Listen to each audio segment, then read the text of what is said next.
네, 오늘 괜찮을 수 있는 이유라는 제목으로 하나님 말씀 증거하겠습니다. 사진을 먼저 보여주실까요? 뭐게요? 아기입니다. 저희 아기가 어렸을 때 뱃속에 엄마 뱃속에 있을 때입니다.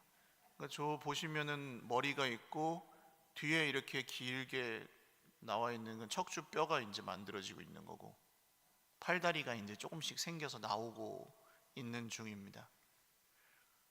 저 때는 2012년에 이제 태어날 거라고 이제 나기 시작해서 2.3cm일 때, 요만할 때 사진입니다. 저런 조그만 이런 아기가 지금은 이제 중학생이 돼서 그런 모습이 될 거라고는 저 때는 상상하지도 못했던 일입니다.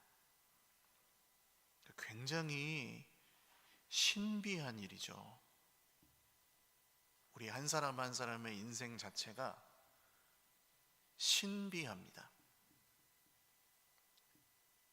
오늘 우리가 함께 읽은 이 시편 후반부만 나누지만 다윗이라는 분이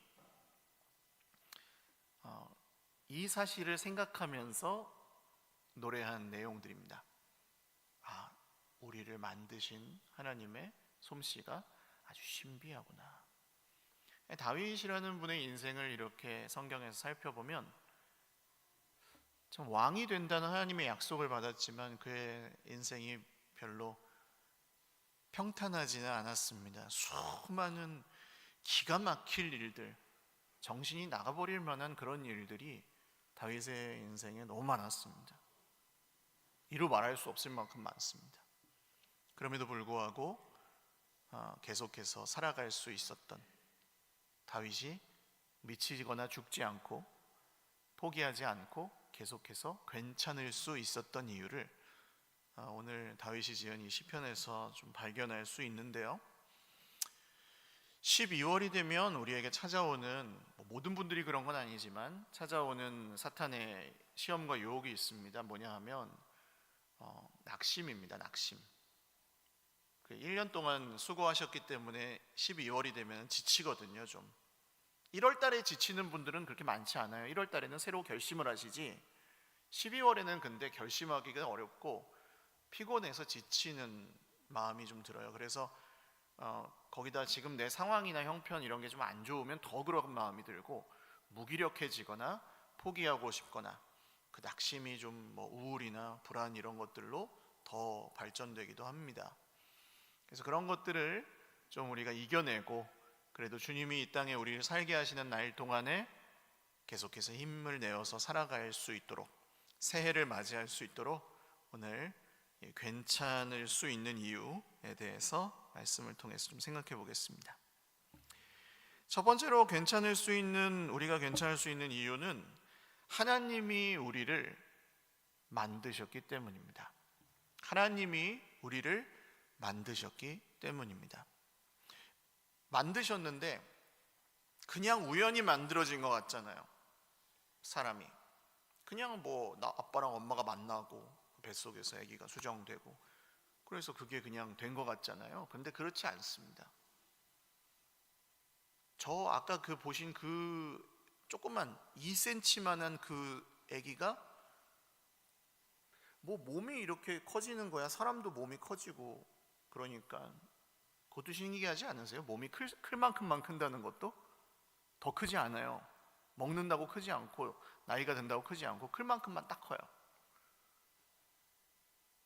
그리고 요 아기가 그 속에 뼈가 생겨요. 뼈가 아무것도 없었었는데 그 수정란이 하나 있었을 뿐인데 그 속에 뼈가 생기고 피부가 생기고 모세혈관, 이 세포 이런 것까지 다 만들어져서 나오거든요. 엄마 뱃속에서 나올 때 말입니다. 그러니까 그냥 만드신 게 아니에요. 하나님이 우리를 만드실 때 그냥 만드시지 않았고 대충 만들지 않으셨습니다. 오늘 다윗이 이렇게 고백합니다. 나를 지으심이 심히 기묘합니다. 내가 은밀한 데서 지음을 받고 기이하게 지음을 받은 때에, 뭐 이런 말을 씁니다. 기이하다, 기묘하다. 그리고 여기 지었다는 말이 창조하다는 동사인데, 또 다른 표현으로는 실로 이렇게 한 땀 한 땀 꿰어서 그 직물을 만들 때, 천을 만들 때, 뭔가 뭐 뜨개 같은 걸 해보신 분들은 아시잖아요. 한 땀 한 땀 만드는데 계획대로 해야 됩니다. 중간에 한번 잘못 꿰오잖아요. 그럼 그것만 고칠 수 있는 게 아니에요. 다 풀어서 다시 해야 돼요. 그러니까 얼마나 계획하고 얼마나 정성 들여 만드셨는지가 오늘 이 다윗의 고백 속에 나와 있습니다. 다윗은 어렸을 때 이새라는 사람의 막내 아들로 태어났는데요, 무슨 이유인지 모르겠지만 집에서 좀 괄시받는 사람이었습니다. 막내라서 그랬는지 아니면 무슨 다른 이유가 있었는지 모르겠지만, 다윗은 집에 손님이 오셨는데 잔치가 벌어졌는데요, 선지자가 오셔가지고 잔치를 벌였는데 아들들을 보려고 온 거였어요. 그 아들들 한 명 한 명. 근데 첫째, 둘째, 셋째, 넷째, 다섯째 이렇게 다 불렀는데 다윗은 안 불러요. 들에서 양을 치고 염소를 먹이면서 그냥 이 잔치 자리에 초대되지 못합니다. 하루는 다윗이 형들이 군대에 가가지고 전쟁에 나가서 싸움을 하고 있으니까 아버지가 위문을 보냅니다. 그리고 뭐 이렇게 치즈나 이런 그 당시 귀한 것들을 선물로 보내면서 아버지가 다윗을 안 믿었던 것 같기도 해요. 너는 이걸 갖고 가서 너희 형들의 저 대장한테 주고 형들이 무사하다는 증표를 받아와라 그래요. 갖다 드려라, 형들 무사한지 보고 와라 그러지 않고 증표를 받아가지고 와라 그래요. 아버지가 다윗을 그렇게 사랑하지 않았던 것을 봅니다. 가서 이제 골리앗이라는 거인이 막 이스라엘 하나님을 모독하고 있으니까 다윗이 정말 분노가 일어나서 내가 싸우겠다고 막 이제 열변을 토하니까 큰형이 야, 이 망할 놈아 하면서 데리고 그 사람들 앞에서 너 조그만 놈이 어디 전쟁 구경 나와가지고 지금 뭐 말도 안 되는 소리 하고 있느냐 하면서 막 면박을 줍니다.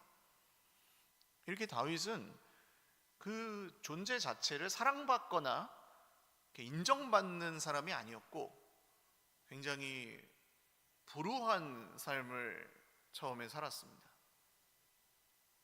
왕이 되기 전까지도 왕이 되겠다는 약속을 주셨지만 그 과정이 순탄하지가 않아요. 수많은 생명의 위기들을 넘어가면서 너무 힘들게 살았거든요.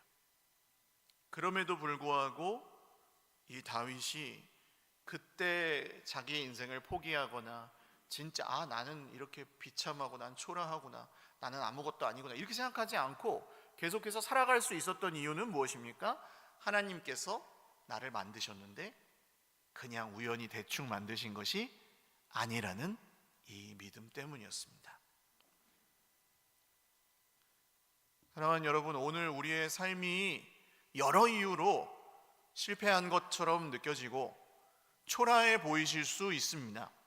내 자신을 향해 마음에 드는 것도 있으시겠지만 마음에 들지 않는 내 어떤 부분도 있으실 수 있습니다.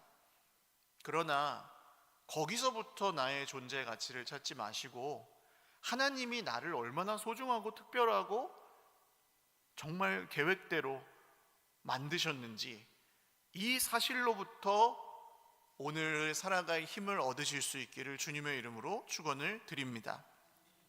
세상에서는 그러거든요. 사람은 그러거든요.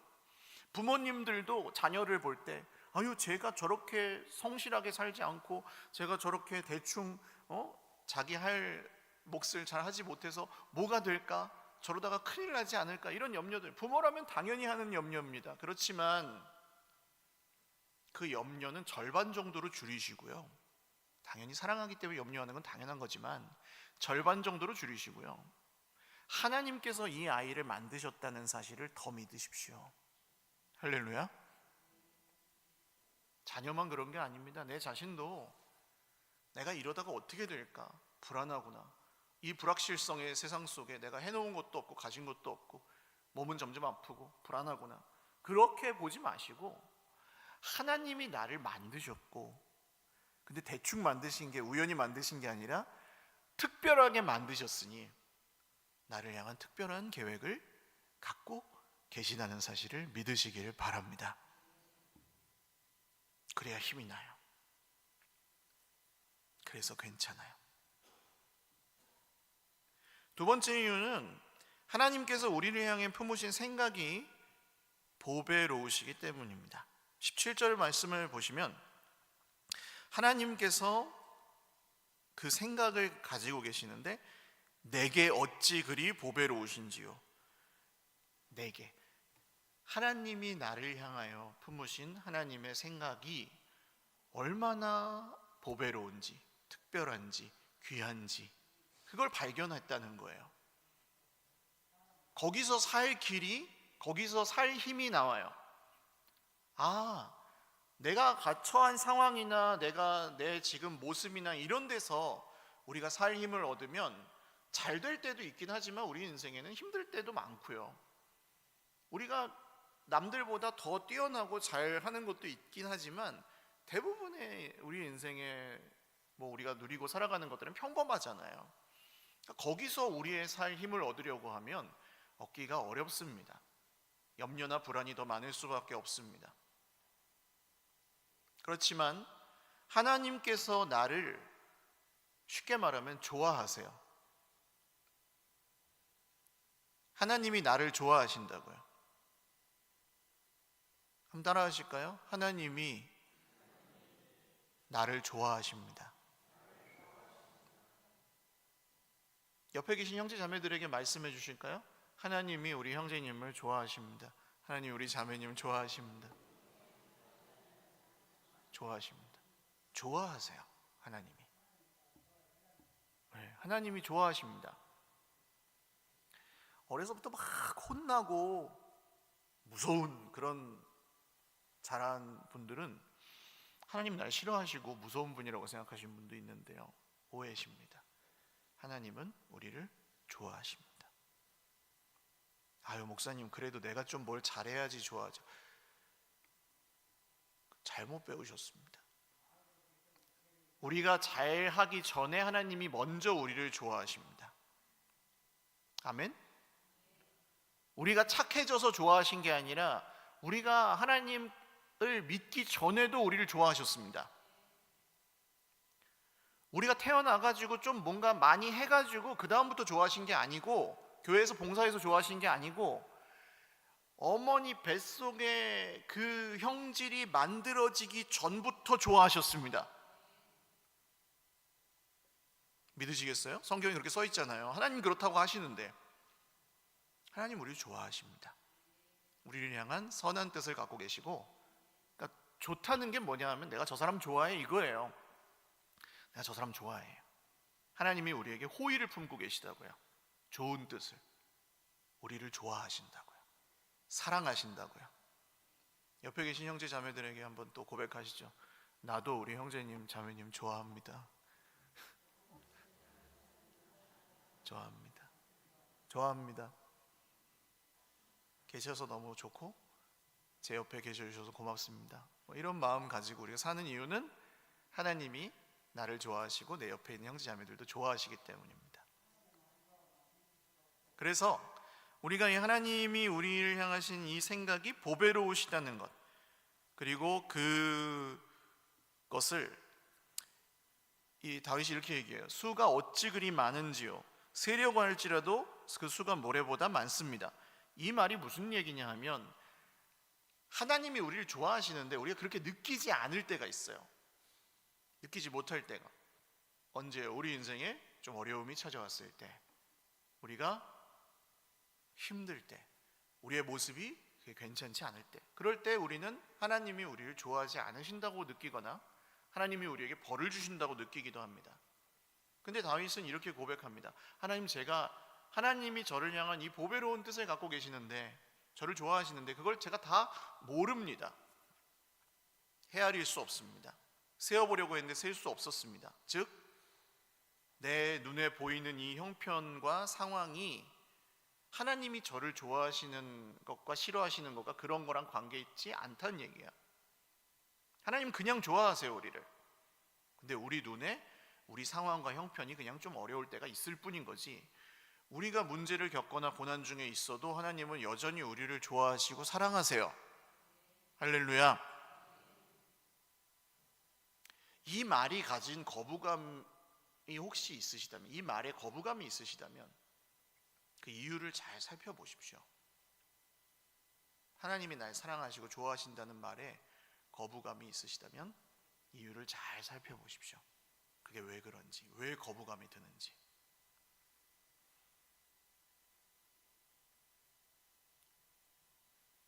하나님이 말씀을 하셔도 내가 그냥 힘들면 그 말씀을 무시하시지는 않으십니까?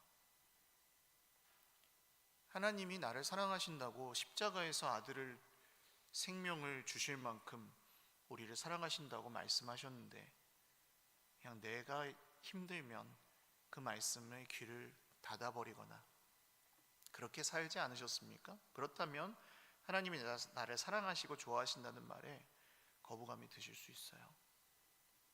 오해를 푸십시오. 그러니까 우리가 이렇게 살아가기 시작하면 돈이 없어서 망했다가 아니라, 돈은 그냥 없는 거고요. 돈은 지금 없을 수 있어요. 근데 있을 때도 있고 없을 때도 있는 거예요. 그냥 사실이에요. 사실, 현실이고 사실. 그래도 하나님은 나를 사랑하시고 좋아하세요. 할렐루야. 공부를 학생이라면 공부를 잘할 수도 있고 못할 수도 있어요. 그건 현실이고 사실이에요. 그렇지만 하나님은 나를 좋아하세요. 사랑하세요. 성공할 수도 있고 좀 그렇지 못할 수도 있는데요, 그거랑 상관없이 하나님이 우리를 사랑하세요. 교회에서 봉사를 많이 할 수도 있고 적게 할 수도 있고, 헌금을 많이 낼 수도 있고 적게 낼 수도 있는데, 그거 상관없이 하나님이 우리를 사랑하세요. 기도를 많이 하실 수도 있고 적게 하실 수도 있는데 그거 상관없이 하나님이 우리를 사랑하세요. 그래서 괜찮은 겁니다. 괜찮아지는 겁니다. 그걸 믿으면 믿을수록 우리의 삶이, 그 누린다고 표현하죠. 하나님의 사랑을 누린다. 하나님 우리를 감시하거나 협박하시는 분이 아닙니다. 그분이 그렇게 해갖고 얻을 이득이 없습니다. 하나님은 우리를 사랑하십니다. 그 보배로우신 뜻을 우리가 믿을 때 하나님께서 정말 우리를 향하신 이 보배로운 뜻을 갖고 있다는 것을 믿을 때 우리는 괜찮습니다. 또 한 가지는, 이 시편은 이제 좀 시편 전체에서 해석하기 좀 어려운 시편에 속합니다. 왜 그러냐면 여러 내용들이 같이 담겨 있습니다. 대부분의 학자들은 네 부분으로 나누고요, 어떤 학자는 세 부분으로 나누는데, 그래도 어쨌든 내용이 좀 달라요. 앞부분의 내용과 중간의 내용과 마지막 후반부의 내용이 다른데, 후반부는 특히 원수들을, 하나님의 원수들을 고발하는 내용, 그리고 그 원수가 나의 원수입니다 라고 말하면서, 하나님 그러나 나는 의로운 길로 인도해 주십시오. 원수들은 벌하시고 나는 의로운 길로 인도해 주십시오. 저를 잘 밝혀 주십시오. 이런 내용으로 마치는데요, 이게 신학적인 용어로는 본인이 내가 의롭다고 표현하는 시라는 거예요. 무죄 천명시. 하나님께 내가 나의 의로움을 말씀드리고 악인들을 고발하는 내용의 시편의 형식을 띠고 있습니다. 마지막 부분은. 근데 이런 기도를 드릴 수 있는 이유는 하나님께서 반드시 우리를 구원하시기 때문이죠. 악인들은 심판하시고 성도들은, 하나님의 자녀들은 구원하시는 분이 하나님이세요. 할렐루야. 그래서 우리가 괜찮을 수 있습니다. 지금 악인들이 형통하는 것 같고, 지금 사회가 어수선하고, 지금 경제적으로 어렵고, 이런 거 여러분 생각해 보십시오. 안 그랬던 때가 있냐고요. 인류 역사상 괜찮았던 때가 언제가 있습니까? 지금 많이 괜찮아졌잖아요, 옛날에 비하면. 근데도 지금도 어려워요. 앞으로도 그래서 어려울 거예요. 어렵다고 느낄 거고, 문제가 있다고 말할 거고, 사람들은 계속해서 뭐 이렇게 될 거다 하면서 막 두렵게 만들 거고요. 거기다가 악한 사람들은 얼마나 힘이 센지 악인들이 형통함을 보시죠. 그러나 괜찮아요. 왜? 하나님께서 악인들을 심판하실 것이고 하나님께서 우리 성도들을 구원하실 것이기 때문입니다. 그러니까 오늘 이 괜찮을 수 있는 관점에는 과거에 하나님께서 우리를 정말 만드셨을 그때부터, 그리고 지금 보배로운 뜻을 우리를 향해서 갖고 계시는, 우리를 좋아하신다는 사실과 미래에 하나님께서 구원하시고 심판을 완성하신다는 이 사실 모두가 담겨 있는 거죠. 다윗은 내 잘못이 없는데 나를 죽이려고 하는 사람들이 많았습니다. 잘못한 게 없는데 죽이려고 그래요. 오히려 고마워해야 되는데 고마워하지 않고 죽이려고 들어요. 전쟁터에 나가서 용감하게 싸웠을 뿐인데 사람들이 노래를 지어 부릅니다. 사울은 천천히요 다윗은 만만이라. 그러니까 이 사울 왕이 자기의 왕좌가 위협받는다고 느껴서 다윗을 죽이려고 쫓아다니기 시작합니다. 자기 딸이랑 결혼을 시켜주겠다면서 블레셋 사람들 100명을 죽여갖고 오라는 거예요. 근데 다윗이 너무 싸움을 잘해서 200명을 죽여갖고 옵니다. 어쩔 수 없이 결혼을 시켰는데 그래도 죽이고 싶어가지고 계속 쫓아다닙니다. 그렇지만 그런 상황에서 다윗이 살아남을 수 있었던 이유는 바로 이 사실을 믿었기 때문입니다. 하나님께서 구원하시고 심판하신다는 사실. 다윗이 도망가다가 어쩔 수 없어서 도저히 자기 나라, 그 이스라엘 나라에 있을 수가 없어서 적국으로 망명을 갑니다. 블레셋이라는 나라로. 자기가 그렇게 싸워서 몇백 명씩 죽이고 1000명씩 죽이고 했던 그 나라로 건너갑니다. 그랬더니 이제 그 나라 왕이 좋아해요. 야, 이 용사가 우리 쪽으로 넘어왔구나 하면서. 근데 신하들이 왕이시여, 저 사울은 천천히고 다윗은 만만이라던 그 다윗 아닙니까? 저 다윗이 우리가 전쟁에 나갔을 때 뒤에서 딱 배신하면 우리는 다 끝장입니다. 지금 그냥 쳐 없애시죠. 천지사방에 자기 고향에도 갈 데가 없어가지고 간 그 나라에서 또 생명의 위협을 당하는 거예요. 다윗이 어떻게 했는지 아십니까? 침을 흘리며 미친 척을 하면서 살아남았습니다. 거기서 자기를 죽이려고 하니까 아무 자기는 힘이 없는 것처럼 보이려고 침을 질질 흘리면서 내가 미쳤다, 정신이 나갔다, 그렇게 살아남아야 했습니다. 한번 다윗의 마음을 생각해 보세요. 어땠을지. 미친 척 해서라도 살아남아야 했던 그 상황, 얼마나 비참하고 초라하고 이 세상 정말 더럽고 치사하구나, 이런 생각을 그거에 한 10,000배쯤 했을 것 같아요. 그렇지만 미치지 않았고 죽지 않았고 포기하지 않았습니다. 그 이유는 하나님께서 구원하신다는 사실을 믿었기 때문입니다. 사울이라는 자기의 원수가 자기를 잡으려고 쫓아오다가 다윗이 동굴에 숨어 있는데 하필이면 그 동굴로 들어왔어요. 왕이 아무 데서나 볼일을 볼 수가 없으니까 동굴에 들어와서 볼일을 보려고 쫓아왔는데 다윗이 손만 뻗으면 죽일 수 있는 거예요. 다윗이 있는 줄 모르고 들어온 거죠. 손만 뻗어서 죽이면 이제 사울은 죽었고 내가 왕이다 할 수 있는 거예요. 부하들이 다 대장 빨리 죽이죠. 하늘이 주신 기회 아닙니까? 이런 기회가 2번이나 있었어요. 근데 다윗이 사울을 건드리지 않습니다. 옷자락만 살짝 빼서 사울에게 보여주면서 왕이시여 저는 왕을 해칠 의사가 없습니다 하면서 쉬운 길을 내버려두고, 죽이면 한 칼에 끝날 걸 쉬운 길을 내버려두고 그렇게 하지 않습니다. 왜? 내가 하나님이 기름 부으신 왕을 어떻게 내 손으로 죽일 수 있겠느냐. 이게 뭐예요? 원수를 미워하지 않을 수 있는 이유는 하나님께서 그를 구원하시고 심판하시지 내가 그를 심판할 수 없다는 생각 때문이었어요. 놀랍지 않으십니까 여러분? 그러면 괜찮아지는 거예요. 원수가 안 미운 거예요. 제가 늘 말씀드리지만 누군가 미운 사람이 있어가지고 원수가 있어가지고 미워하면은요 누가 힘들까요? 객관식으로 드릴까요? 1번 나, 2번 원수. 그죠? 걔는 욕을 먹어가지고 오래 살지도 몰라요. 미움받아서. 근데 나는 더 힘들어요. 미워하고 있으면, 품고 있으면. 생명의 길은 그럼 몇 번인 거예요?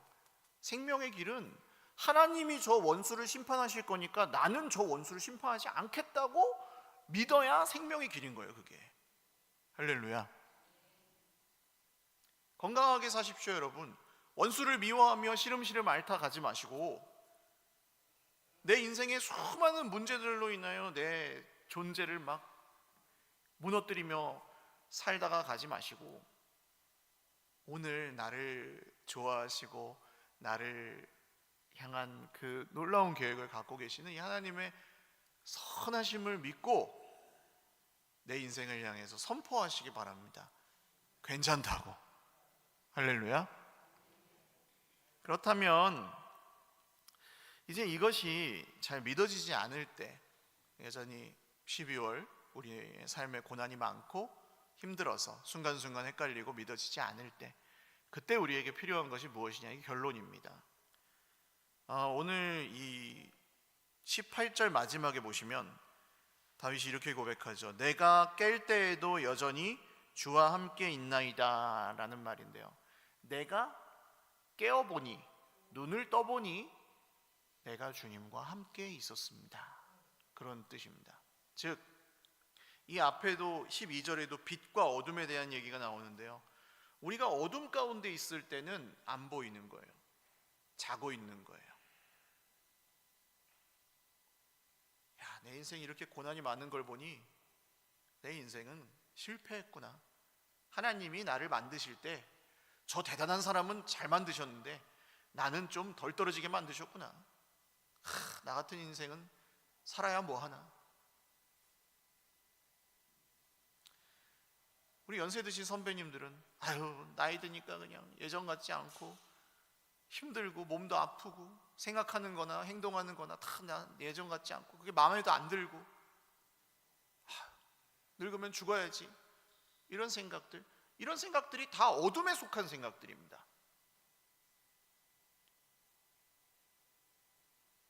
근데 예수님을 믿는다는 건 뭐냐 하면 눈을 뜬다는 겁니다. 그 어둠에서 눈을 뜨고 빛이신 하나님의 생각을 한다는 뜻입니다. 어떻게 바뀔 수 있을까요? 저 사람 저렇게 잘나게 만들었는데 나는 왜 이렇게 못나게 만들었나가 아니라 저 사람 저렇게 쓰임받을 수 있는 사람으로 만드셨고 나를 하나님께서 어떻게 쓰시려고 만드셨을까? 나를 이 세상에 보내신 이유가 뭘까? 나를 오늘 여기에 살게 하신 이유는 뭘까? 나를 우리 교회에 보내신 이유는 뭘까? 내 옆에 이 사람들을 만나게 하신 이유는 뭘까? 찾는 거죠. 발견하는 거죠. 그리고 그걸 향해서 달려가는 거예요. 내가 갖지 못한 걸 막 부러워하고 비교하면서 비참해하고 무기력해지는 게 아니라 그걸 발견하고 찾는 거예요. 그게 있으니까. 그게 빛에 속한 생각입니다. 내가 나이가 들어가지고 이렇게 망가지고 힘들고 아유 빨리 그냥, 그게 우리 마음대로 안 되잖아요. 제가 30대 초반부터 혈압약을 먹고 고지혈약 이런 거 먹기 시작했습니다. 그것도 좀 저도 한심하고 솔직히 초라하기도 하고 그래요.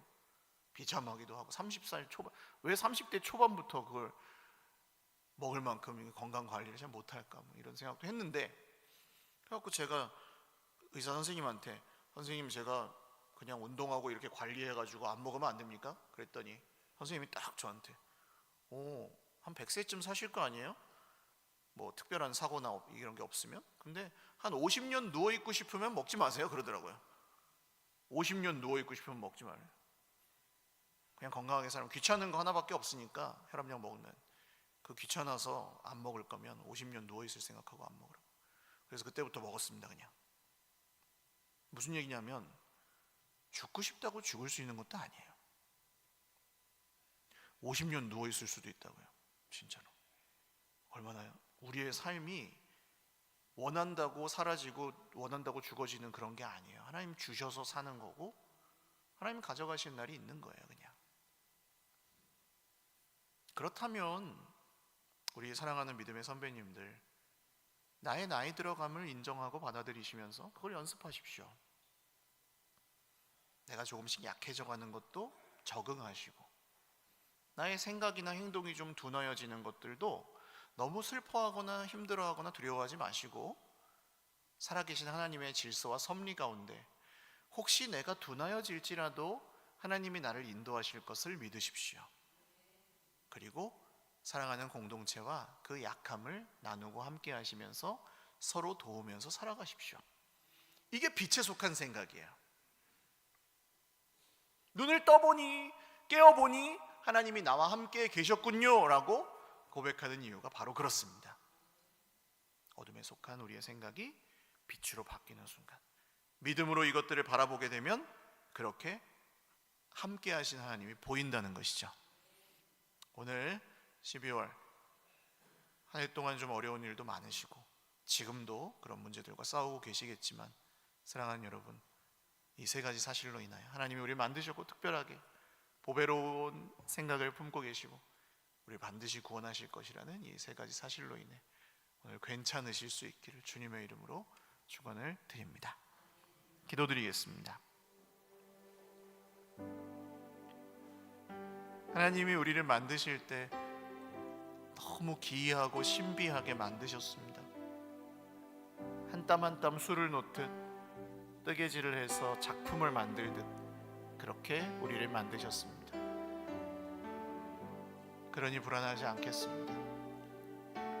하나님이 우리를 좋아하십니다. 지금 우리가 실패 가운데 있어도, 혹시 남보다 좀 못해도, 가진 것이 없어도 하나님이 우리를 사랑하십니다. 어둠에 속한 생각을 좀 버리고 빛으로 나아가겠습니다. 나는 괜찮은 사람입니다. 하나님이 사랑하시는 사람입니다.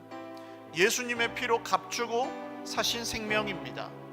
영원한 생명을 누리는 하나님의 나라의 시민입니다. 주님, 우리를 그렇게 만들어 주셨고 그렇게 구원하셨고 그렇게 구원하실 것이니 오늘 새 힘을 허락하여 주시옵소서. 함께 기도드리겠습니다. 하나님 아버지, 오늘 우리가 주님이 우리를 만드셨고 우리를 사랑하시고 우리를 구원하신다는 이 정말 단순하고 알고 있었지만 우리가 꼭 믿고 붙들어야 될 사실들을 다시 한번 믿음의 눈으로 바라보고 우리 입술로 선포하였습니다. 오늘 실패와 낙심 가운데 무기력해진 형제자매들이 있다면 이 말씀을 통하여 새 힘을 얻게 하시고 그 말씀을 믿을 때, 붙잡을 때 마음에 잘 박힌 목과 같이 박고 새길 때 하나님께서 주시는 특별한 새 힘을 경험하게 하여 주시옵소서. 하나님, 원수는 하나님께서 갚으십니다. 반드시 원수는 심판하십니다. 그리고 하나님을 사랑하고 주 예수님의 이름으로 구원받은 성도는 반드시 구원하십니다. 이 사실을 믿을 때 다윗에게 있었던 담대함과 다윗에게 있었던 사랑과 다윗에게 있었던 포기하지 않는 그 용기가 우리에게도 있게 하여 주시옵소서. 우리 한 번 더 기도드리겠습니다. 혹시 오늘 내 인생에 내가 감당하기 어려운 슬픔이나 또 문제, 또 힘든 것들 때문에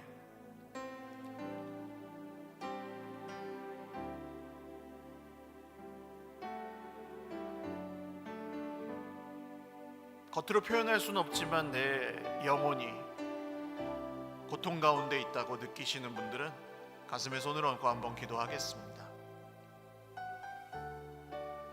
부끄러운 것이 아닙니다. 모든 인생이, 모든 영혼이 하나님을 떠난 고통 가운데 사는데 우리에게는 생명의 길을 주셨습니다.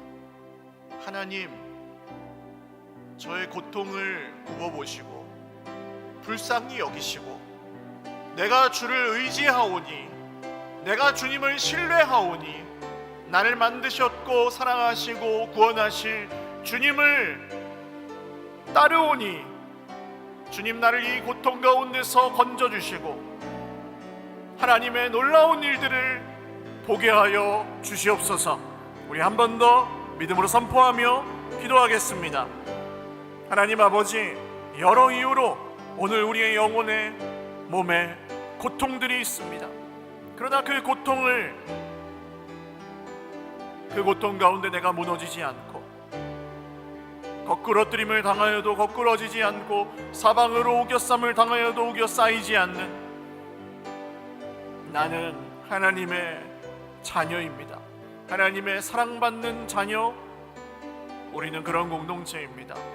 오늘 주를 의지하오니 주를 신뢰하오니 주님께 가오니 우리를 건져주시고 우리의 마음을 회복시켜 주시고 우리의 무너진 모든 삶 가운데 주님의 질서를 회복하여 주시옵고 비어있는 것을 채워 주시고 하나님 망가졌던 무너졌던 것들을 다시 세워 주시옵소서.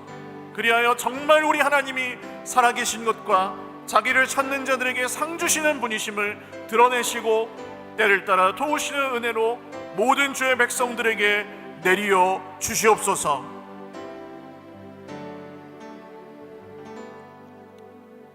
살아계신 하나님 아버지, 믿음으로 주님을 바라봅니다. 오늘 다윗의 고백 중에 우리가 모르는 말씀이 하나도 없지만은 때로 믿지 않거나 인생의 무거운 짐들로 인하여 그 사실을 우리 속에서 희미해졌었다면 이제 다시 우리의 마음에 이 말씀들을 새기고 용기를 내겠습니다. 결단하고 순종하며 이렇게 믿고 걸어가는 주의 백성들에게 반드시 새 힘 주실 것을 믿습니다. 괜찮다고 말씀하시는 주님의 음성을 듣게 하시고 또 한 해를 잘 마무리하고 새해를 힘차게 맞이할 수 있도록 우리 모든 형제 자매들에게 은혜 베풀어 주시옵소서. 감사하옵고 예수님의 이름으로 축복하며 기도 올리옵나이다. 아멘. 우리 하나님께 영광의 박수 올려드리겠습니다. 다 같이 일어나셔서 아까 드렸던 찬양하고 예배 마치겠습니다. 우리 평화로다 할까요? 네, 평화로다.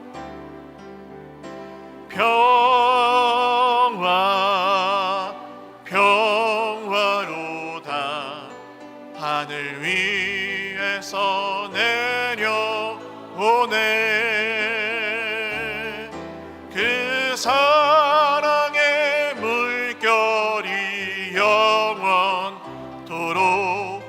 내 영혼을 덮으소서.